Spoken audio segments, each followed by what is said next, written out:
বিএনপির অন্যতম শীর্ষ নেতা জনাব মির্জা আব্বাস, তাকে নিয়ে দীর্ঘদিন ধরে, বিশেষ করে জুলাই আগস্ট বিপ্লবের পর, একটি বিশেষ শ্রেণী আলাদা একটি ন্যারেটিভ তৈরি করার চেষ্টা করছে। স্পষ্টত যদি আপনি ধরেন, একটি মানুষকে জীবন্ত কবর দেওয়ার জন্য, একটি জীবন্ত মানুষকে পচিয়ে ফেলার জন্য, একটি সুস্থ এবং সবল মানুষের সারা শরীরে কুষ্ঠ ব্যাধি দ্বারা তাকে আক্রান্ত করার জন্য যে ধরনের প্রচার দরকার, প্রোপাগান্ডা দরকার, খুব ম্যাটিকুলাসলি সেই কাজগুলো এই ভদ্রলোককে করা হচ্ছে। এখানে আমরা যারা মজা নিচ্ছি, নাসিরউদ্দিন পাটোয়ারি মির্জা আব্বাসের ছেলের বয়সের চাইতে অনেক ছোট। সেই নাসিরউদ্দিন পাটোয়ারি উঠতে বসতে এবং তার সঙ্গে সাথী তার লোকজন সহকারে তাকে যেভাবে অপমান করছেন, যেভাবে গালাগাল করছেন, এটা কোনো অবস্থাতেই ভদ্র সমাজে শোভনীয় নয়। কোনো রাষ্ট্রীয় কালচারে এটি ধারণ করা হয় না। যে দেশে বিচার ব্যবস্থা আছে, যে দেশে সভ্য সমাজের সামাজিকতা আছে, যে দেশে মানুষের বিবেক আছে, বোধ আছে, সেখানে একজন প্রবীণ রাজনীতিবিদকে প্রকাশ্যে উঠতে বসতে অহরহ এভাবে যেভাবে মির্জা আব্বাসকে পচানো হচ্ছে, এটা সমর্থনযোগ্য নয়। এটির সামাজিক প্রতিরোধ দরকার, এটির রাষ্ট্রীয় প্রতিরোধ নয়, রাষ্ট্রীয় বিচার দরকার। এবং এই ধরনের ঘটনা আমাদের সমাজে যেন পুনরায় না ঘটে, এই ব্যাপারে সকলের সচেতন হওয়া দরকার। ব্যক্তি মির্জা আব্বাসের বিরুদ্ধে অভিযোগ অনেকে থাকতে পারে, যা যা বলা হচ্ছে সেটা সত্য হতে পারে। তার জন্য আইন আছে, আদালত আছে, বিচার আছে, তথ্য আছে, প্রমাণ আছে। কেউ যদি চাঁদাবাজি করে, কেউ যদি ধর্ষণ করে, কেউ যদি অন্যায় করে, এমনকি আরো জঘন্য অপরাধ করে, প্রচলিত অর্থে আপনি কোনো অবস্থাতেই তার বিরুদ্ধে সামাজিক মত তৈরি করতে পারেন না। মাইক লাগিয়ে প্রকাশ্যে তার ব্যক্তিগত জীবন তছনছ করে দিতে পারেন না। যখন আপনি এই কাজ করেন, ইট মিনস রাষ্ট্রীয় বিচার নেই।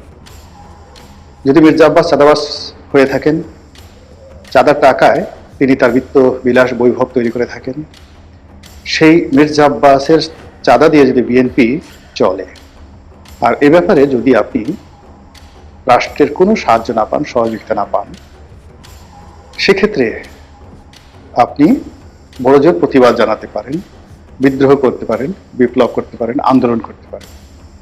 কিন্তু যেটিকে বলা হয় নুইসেন্স, যেটিকে বলা হয় ইপটিজিং, যেটিকে আপনি রীতিমতো একটা পুরুষের জন্য বলাৎকার, ধর্ষণ বলে আপনি আখ্যায়িত করতে পারেন, সেই কাজ করার অধিকার এ সমাজে কারোর নেই।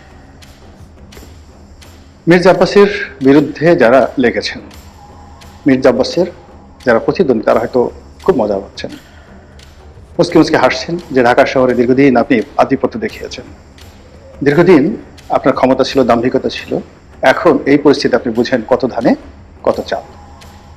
কিন্তু এটা শেষ নয়। এক মির্জা আব্বাসের মাধ্যমে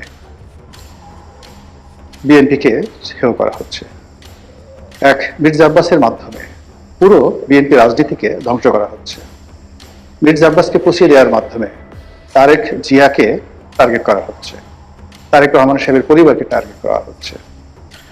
যারা মির্জা আব্বাসকে চাঁদাবাজ বলে গালি দিচ্ছে, তাদেরই আরেকটি অংশ বা অপরপক্ষ। তারা কি তারেক রহমান সাহেবকে গালাগাল দেয়নি? তারা কি সালাউদ্দিন সাহেবকে গালাগাল দেয়নি? তারা কি তারেক রহমান সাহেবের পরিবার পরিজন নিয়ে বাজে কথা বলেননি? এ সমাজ এভাবে চলতে পারে না। বোঝার চেষ্টা করুন, গণপ্রজাতন্ত্রী বাংলাদেশ সরকার চালাচ্ছে বিএনপি। সেই বিএনপির একজন মন্ত্রী পদমর্যাদার ব্যক্তি 50 বছরের অধিক সময় ধরে তিনি রাজনীতি নিয়ন্ত্রণ করেন ঢাকা শহরে।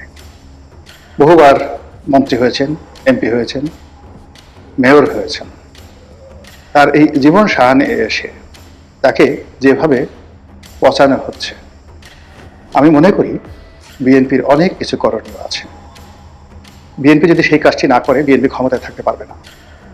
বিএনপি যদি এটি সুরাহা করতে না পারে, তারা তারেক জিয়াকে রক্ষা করতে পারবে না, তারা সালাউদ্দিন সাহেবকে রক্ষা করতে পারবে না, এমনকি মির্জা ফখরুল সাহেবকে রক্ষা করতে পারবে না। মির্জা আব্বাসের মতো মানুষকে দিয়ে শুরু।